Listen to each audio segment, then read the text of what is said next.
Assalamualaikum warahmatullahi wabarakatuh. Halo Sobat Sipisus, perkenalkan nama saya Muhammad Safwan dari Prodi PPKN, Fakultas Keguruan dan Ilmu Pendidikan Universitas Palangkaraya. Di sini saya akan membahas materi saya yang berjudul Sejarah dan Perkembangan HAM, mata kuliah Ilmu Politik. Yang pertama ada daftar isi. Ada pengertian HAM, sejarah HAM di dunia, perkembangan HAM di dunia, sejarah dan perkembangan HAM di Indonesia, dan yang terakhir ada kesimpulan. Kita masuk ke yang pertama, ada pengertian HAM. Hak asasi manusia adalah hak dan kebebasan fundamental bagi semua orang, tanpa memandang kebangsaan, jenis kelamin, asal kebangsaan, atau etnis, ras, agama, bahasa, atau status lainnya.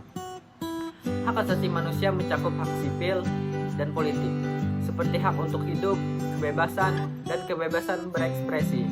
Selain itu, ada juga hak sosial, budaya, dan ekonomi, termasuk hak untuk berpartisipasi dalam kebudayaan, hak atas pangan, hak untuk bekerja, dan hak atas pendidikan. Yang kedua ada sejarah hak asasi manusia di dunia. Sejarah HAM atau hak asasi manusia berawal dari dunia barat, Eropa.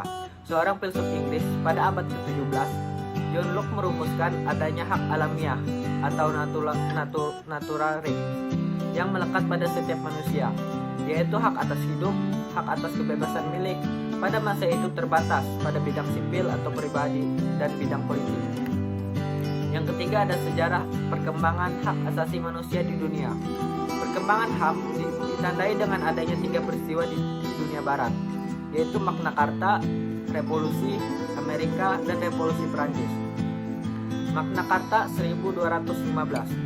Piagam perjanjian antara Raja John dan Inggris dengan para bangsawan disebut Magna Carta. Isinya pemberian jaminan beberapa hak oleh raja kepada para bangsawan beserta keturunannya, seperti hak untuk tidak dipenjarakan tanpa adanya pemeriksaan keadilan. Ada Revolusi Amerika, perang kemerdekaan rakyat Amerika saat melawan penjajah Inggris disebut Revolusi Amerika. Deklarasi kemerdekaan dan Amerika Serikat menjadi negara mereka pada tanggal 4 Juli 1776 merupakan hasil dari revolusi itu. Yang ketiga ada Revolusi Prancis. Revolusi Prancis adalah bentuk perlawanan Prancis kepada rajanya sendiri yang telah bertindak sewenang-wenangnya atau absolut. Penyertaan hak-hak manusia dan warga negara dihasilkan di Revolusi Prancis. Pernyataan ini membuat 3 hal. Yang pertama, hak atas kebebasan atau liberty. Yang kedua ada kesamaan atau equality. Dan yang ketiga persaudaraan, fraternity. Ada sejarah dan perkembangan HAM di Indonesia. Yang pertama ada periode sebelum kemerdekaan 1908 sampai 1945. Pemikiran HAM pada masa sebelum kemerdekaan dapat dilihat dalam sejarah kemunculannya organisasi.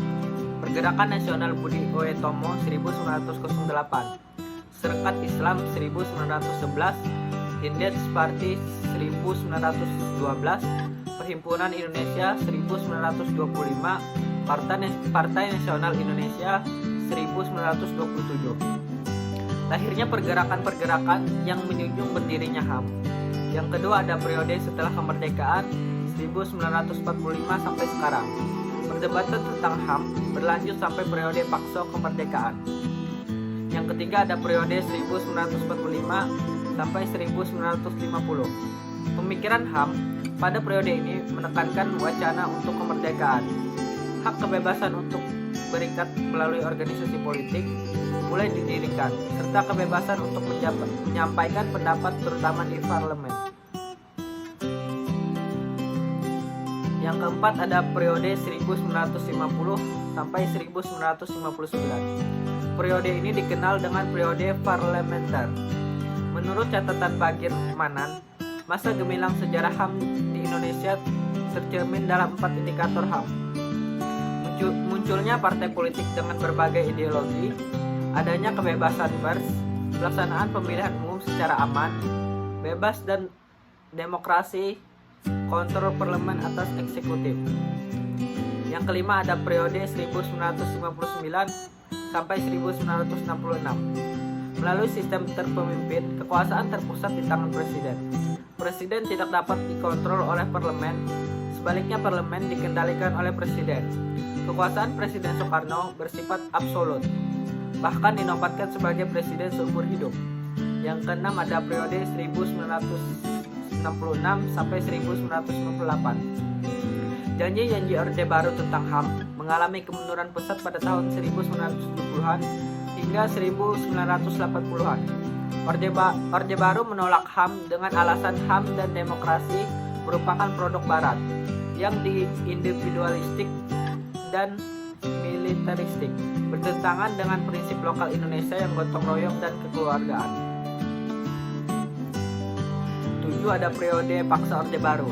Tahun 1998 adalah tahun yang penting dalam sejarah perkembangan HAM. HAM di Indonesia setelah terbebas dari pasukan rejim Orde Baru dan merupakan awal datangnya era demokrasi dalam HAM yang kala itu dipimpin oleh B.J. Habibie yang menjabat sebagai wakil presiden. Komitmen pemerintah juga ditunjukkan dengan pengesahan tentang salah satu Undang-Undang Nomor 23 Tahun 2002 tentang Perlindungan Anak, pengesahan Undang-Undang Nomor 23 Tahun 2004 tentang penghapusan kekerasan dalam rumah tangga. Kita masuk ke yang terakhir, ada kesimpulan. HAM adalah hak-hak dasar yang dimiliki oleh manusia sesuai dengan kiprahnya. Setiap individu mempunyai keinginan agar HAM-nya terpenuhi. Tapi satu hal yang perlu kita ingat, bahwa jangan pernah melanggar atau menindas HAM orang lain. Dalam kehidupan bernegara, HAM diatur dan dilindungi oleh Perundangan Republik Indonesia, di mana setiap bentuk pelanggaran HAM yang baik yang dilakukan oleh seseorang, kelompok atau instansi atau bahkan suatu negara akan diadili dalam pelaksanaan peradilan HAM. Pengadilan HAM menempuh proses pengadilan melalui hukum secara peradilan HAM sebagaimana terdapat dalam Undang-Undang Pengadilan HAM. Sekian materi yang dapat saya paparkan. Saya ucapkan terima kasih.